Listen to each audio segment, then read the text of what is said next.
Hello everyone, welcome to you all on my YouTube channel. अगर अभी तक आपने इस चैनल को सब्सक्राइब नहीं किया है तो प्लीज इसे लाइक कीजिए, सब्सक्राइब कीजिए और ज्यादा से ज्यादा लोगों तक इसे शेयर कीजिए। तो हम यहाँ पर नेट के कुछ पीवाईक्यू सॉल्व कर रहे हैं। तो आज का हमारा क्वेश्चन है, you are working with an in vitro eukaryotic transcription system which produce both capped and uncapped mRNA. You incubate these mRNA with mammalian cell nuclear extract and then qualified the different products as shown below. फिर है which of the following graph, ये जो graphs दिए हुए हैं correctly represent the expected results. यहाँ क्या है, एक प्री एमआरएनए दिया है, सॉरी एक कैप्ड एमआरएनए, एक अनकैप्ड एमआरएनए। अब कैप्ड एमआरएनए में और अनकैप्ड एमआरएनए में क्या डिफरेंस होता है एक बार हम वो देखते हैं, फिर हमारे ग्राफ्स पर जाएंगे।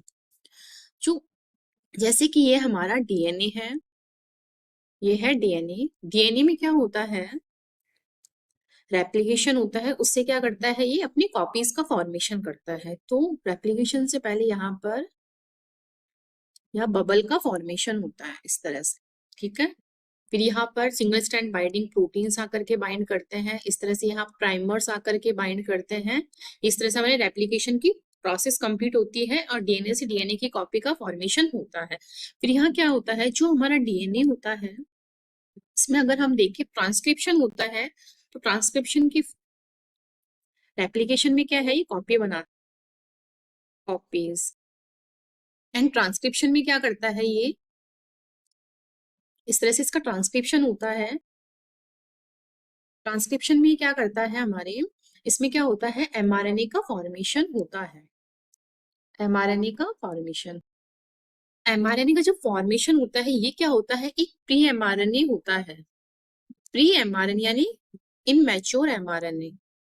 अब यहाँ क्या होता है, जैसे ही ये एमआरएनए बनता है, एमआरएनए का फॉर्मेशन कैसे होता है, यहाँ पर आरएनए पॉलीमरेज आकर के बाइंड करता है और इसी तरह से इससे लगा हुआ ऐसे एमआरएनए बनता है। उसके बाद ये यहाँ से कट होकर के ऐसे ही बाहर निकलता है इस टाइप से, ठीक है।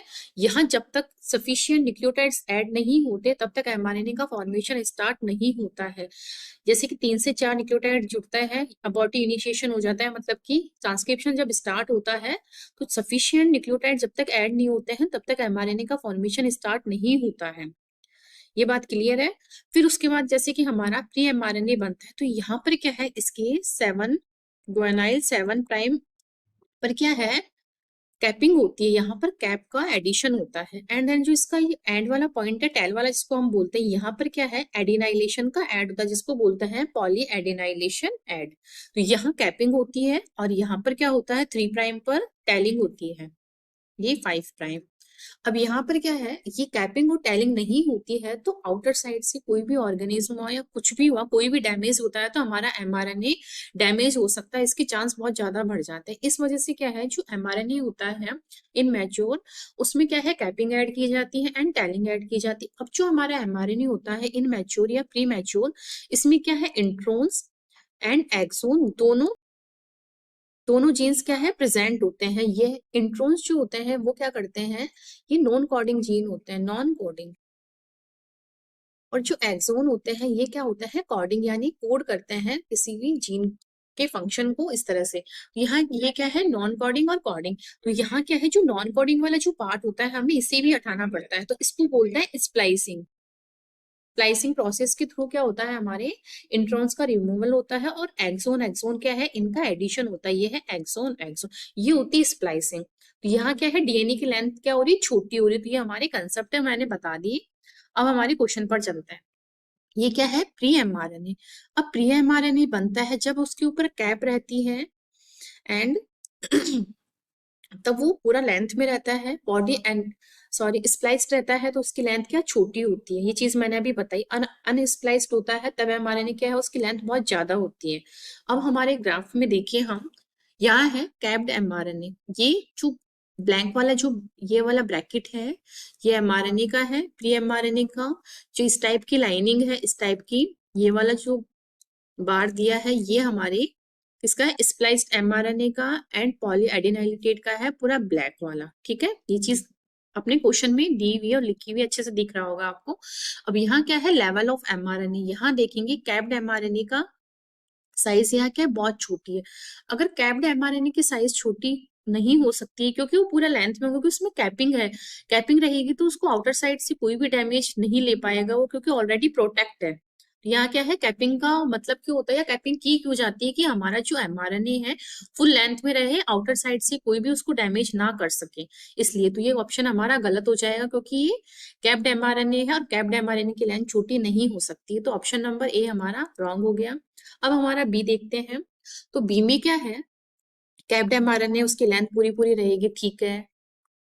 फिर है सेकंड है स्प्लाइस्ड एमआरएनए। अब स्प्लाइस्ड एमआरएनए की लेंथ कैसे रहेगी, छोटी रहेगी बजाय अनस्प्लाइस्ड की। ये चीज मैंने जस्ट पीछे क्लियर की। स्प्लाइस्ड होती ही क्या, उसमें एक्सोन वाले पार्ट रिमूव हो जाते हैं, ओनली सॉरी इंट्रोन वाले पार्ट रिमूव हो जाते हैं, ओनली एक्सोन वाले पार्ट क्या उसमें रहते हैं।